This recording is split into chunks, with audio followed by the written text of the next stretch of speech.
Hello guys, welcome to the world of English Academy, our English Academy. And yes, here's a warm welcome to all the viewers and my pyare students from the one and only Professor Manish, the Alchemist. Yes, I'm an alchemist. Okay, fine. Now, coming back to the serious topic today, I have something very important, very interesting, and yes, it needs your attention. It is going to come in your exam too, and it is very useful for you in your daily life conversation, in your daily writing skill level, which is proverbs. Yes, all the different variety, typical British English proverbs, and we are going to discuss them in detail. And the title, Proverbs Galore. Yes, we have a lot of proverbs to study today. Beginning with, and this is one of my favorites, having a cake and eating it too. Sadly, I never got to do this ever. Okay, fine.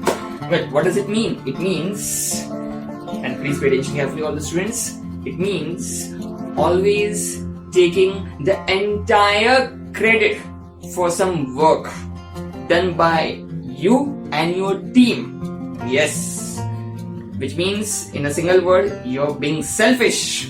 Yes, to put it in a nutshell, you're self-centered.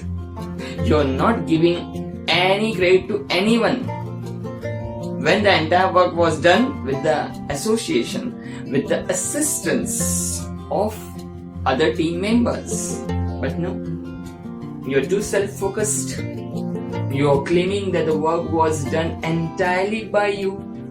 Hence, to take the literal meaning, it's your birthday, you've called, you invited all your friends, you have the cake in front of you, you're cutting it, and only you are eating it. Yes, no one is given a single piece of the cake. This is what you call being really ultra uber self-centered person. Yes, don't be like that. Give credit to others also. So the type of examples that you can use in this will be of obviously many a politicians, sadly, many a businessman, even these days many friends. Oh God, it shouldn't be like that, but sadly it is. We won't judge. Moving on, it takes two to tango. Yes. What does it mean? It means it's always a duo, a duel, a duet, a couple who brings a four big, incredible changes. A single person, one single individual can't bring the entire structure down or can't build the entire structure up. We need people beside us. We need people with us. Same way, in an argument, a single person can't fight. If two people are fighting, well, there is a big possibility that both will be credited, both will be given the blame. 50% blame, or maybe 60-40. My math is weak. But both are to be blamed. Both are together in it in a similar fashion. So it takes two to tango, whether it's a creative work or a destructive work. Okay, so there have been many partnerships, legendary partnerships. The founding of Apple, the founding of Microsoft, which has been done by two people together at the same time. Okay, you can write such good examples, and always please write positive stuff. Even though it's a bit negative topic, but write positive stuff. Always show the rosy picture in your paper, in your write-up. Okay, so far so good. Moving on. Birds of the same feather flock together, which means people, and please do pay attention carefully, people who have the same type of choice, preference, taste, need, desire, like to hang out with each other. People with different mindsets and perspectives don't align together very well. They don't have that kind of tendency to be together with each other. We need alignment. We need similarity to be the best of buddies, the best of partners. We need the same shared vision, and there won't be any division. We need the same shared focused goal, and then wonders will happen. Mountains will move. Okay, थोड़ा lyrical हो गया. अच्छा, right like this. Okay, all right, fine. I hope so you have understood. Like I said, you can examples में you can write so many different good examples, even sports examples. There are so many sports examples. Two people going together to get the record, get the job done. All right, okay, fine. Moving on. Still waters run deep means just because a person is reticent, reserved, silent, introvert, doesn't make him a fool, a dullard, a dunce. Just because he likes to talk less doesn't mean he's useless. Who knows, there might be a mighty activity going beneath all this facade. Who knows, there might be a lot of activity going behind this face and appearance. Yes, high sparks and fires might be kindling within him, might be brimming and brewing within him. All the activity might be simmering within him, waiting to come to the fore, to the hilt. Okay, you shouldn't dismiss a person just because he talks less or he's less socially engaged. Okay, there are many examples of particularly scientists who like to be within their own world. Tesla, yeah, one and only perfect example. Same with Michael Faraday. These were people who were very much within their space. Look at the real wonders that they have created. Okay, alright, fine. Moving on. Further, the next proverb is a chain is only as strong as its weakest link, which means even if you have a single eeny, meeny, miny, mo, little than your itsy bitsy tiny toe weakness, then the entire structure, then the entire organization, institution, la familia, that is the family, could be threatened. That shouldn't be the case. For that means if you have a single chink in the armor, it's enough to expose you to get a deep wound, which will be lethal, which could be fatal. So what should we do? Well, in such a scenario, it's your duty, it's your prerogative to cover for the weakness, to defend the weakness, to make it strong day by day, to make sure it never comes out in the open. This is what you're supposed to do. So, if you want the team to roll on for a long time, make sure no one, and I mean no one, ever knows your weakness. Okay, well, there are many examples that suit this particular proverb. The first one is the poor people in a country, people who are living in utter and abject poverty. Yes, the pariahs, the workers, the laborers seen on the roads, on the footpath pavements. If you are given a well-to-do family, well then it's your job to make sure that some of your blessedness passes on to them. Somehow, some way you help the poor, the needy, the downtrodden. This way you are going to cover for the weakness of the nation, for the country. Alright, one more example that suits this particular proverb is the youngsters, the freshers, yes, the juniors who newly enter an organization, an office.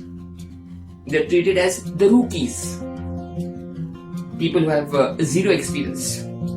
So, once again, it's the duty, it's the job of the seniors, the superiors, the experienced, to take care of these youngsters. Make sure that they do everything correctly. As a veteran, it's your duty to take care of the rookie. Okay, I hope this makes this particular prof absolutely clear. Alright, let's go ahead. Familiarity breeds contempt. Yes, familiarity, which means too much of intermingleness, too much of intermingling.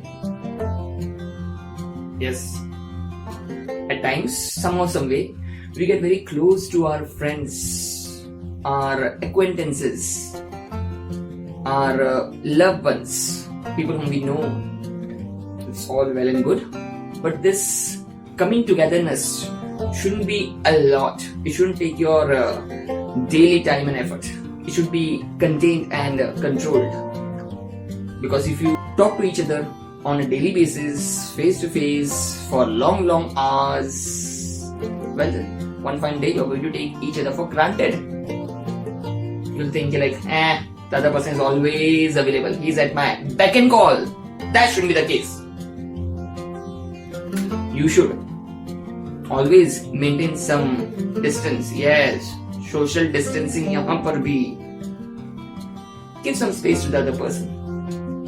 Otherwise, it is going to lead to some contempt, hatred.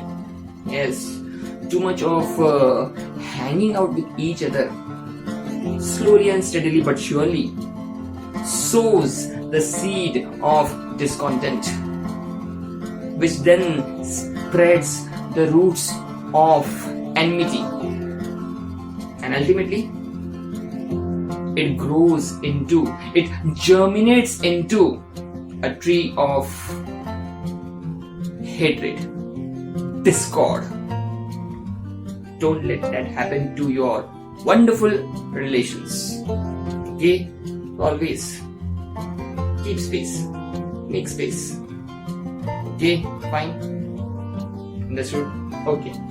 The example for familiarity breeds contempt could be very well, and of course, our neighbors who constantly and continuously keep on jumping in and out of our home, of our life all the time. Our relatives who keep on visiting our home every week and every month without any schedule or timetable, no itinerary given. Yes, be it any festival, they are there, always present. So that might lead to some contempt one day, although that shouldn't be the case. We are Indians, we don't stop or mind them coming, right? Control. Okay. Don't miss the forest for the trees means paying too much attention to the small things and in the process overlooking, and in the process denying, not paying attention to the vastness, to the bigness of things and ideas. वो क्या कहते हैं? Being very worried about the minuscule and being not able to see the infinity. Was being very much concerned with the microcosm and missing the beauty of macrocosm. Very much thinking about all the time about the minutiae and overlooking the absolute eternity out there. That should be the case. वो क्या कहते हैं English में? Penny wise, pound foolish. You won't make any money. You won't get any big job done. So, paying attention to small things is all good and well. But it's the long-term planning, it's the long-term thinking, it's the long-term vision that can help you in your life. Example, well, students, they're so much worried and so much tense about their weekly and quarterly test that they are unable to plan for their prelims. Yes, and I said prelims. Prelims आ गया है, sir ने prelims का time table दिया. Prelims, what is that? सब मत करो. Prelims, preliminary exams, the first exams. So just because you are in the month of May and June doesn't mean that you should start planning for your prelims. Think beyond, think long. Same way, board exams.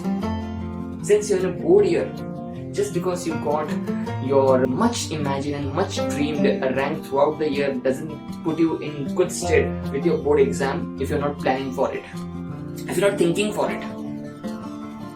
Okay, so studying for the short duration is really good, but think, plan and plot, strategize for the long examinations, for the far away examinations. Okay, alright, here we go ahead. Much ado about nothing को हम क्या कहते हैं? Storm in a teacup. वो हिंदी में क्या कहते हैं? छोटी बात का पतंगड़ बनाना, तिल का ताड़ और राई का पहाड़ बनाना.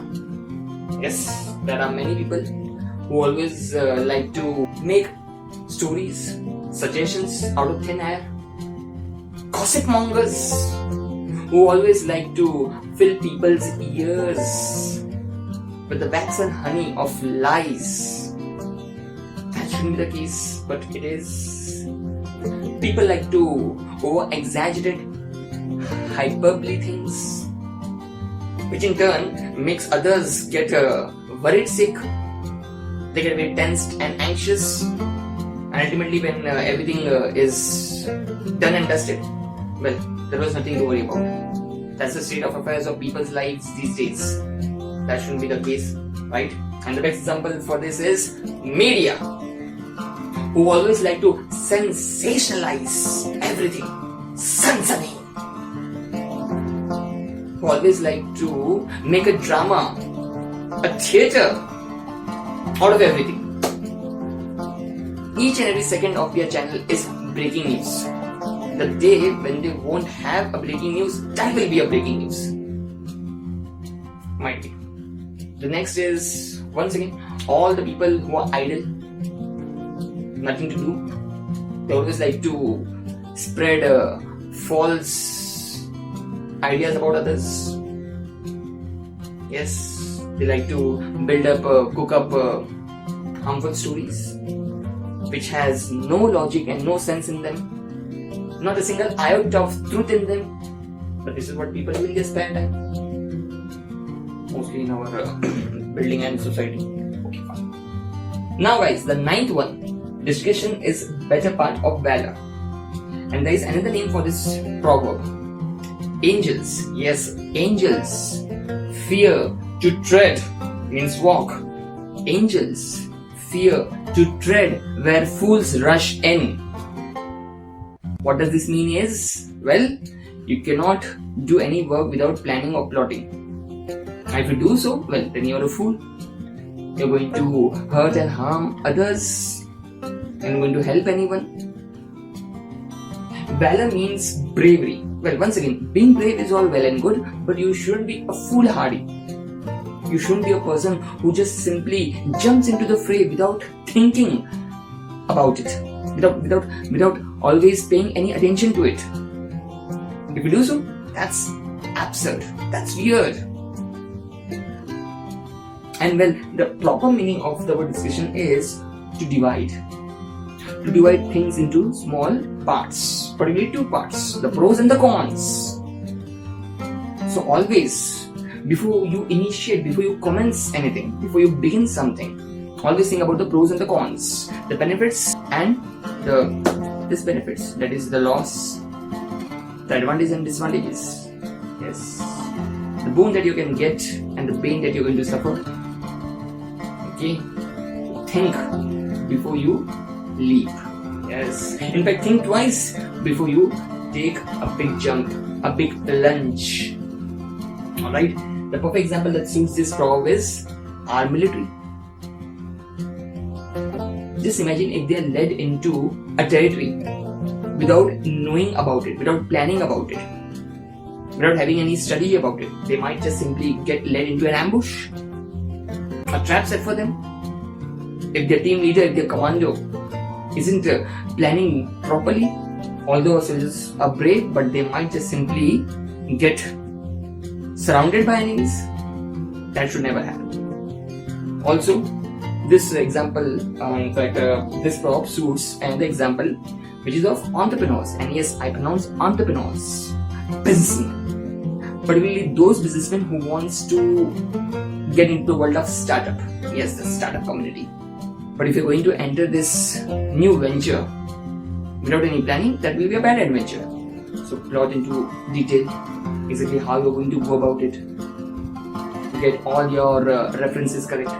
Get all your prerogatives correct. Make sure you get your priorities right. Okay, alright, that's good one. Moving on to the last one, 10th one. If wishes for horses or beggars would rule is actually a Scottish proverb which I have tweaked a little, which I have tinkered with, I have changed it. Actually, the original one was if wishes for horses, all beggars would ride. Well, this simply means is you just simply can't get anything or everything without working hard for it. If you think you're going to get anything and everything just by simply hoping for it or imagining it or dreaming it, well, if that would have been the case, then everyone would have done the same. Okay, you can't get anything without working hard for it. But there are people who really desperately want to gather everything just by simply lying on their back and imagining things like a shake chili. So don't be a shake chili, be a Shakespeare. Nice one. Okay, right. Always go out and work. If you don't, well, you can't get anything. Fine. And there is one more like a saying about this in Scotland. The if ifs and ands were pots and pans, then you and I would have all the can and cans. Nice one, right? Yes. Ariana Grande. Sounded like that. I don't know. Well, these are the 10 proverbs that we saw today. And time for your bonus. Yes, I remember that. But rather than showing any book, I'll discuss today with you with some magazines. Okay, all right.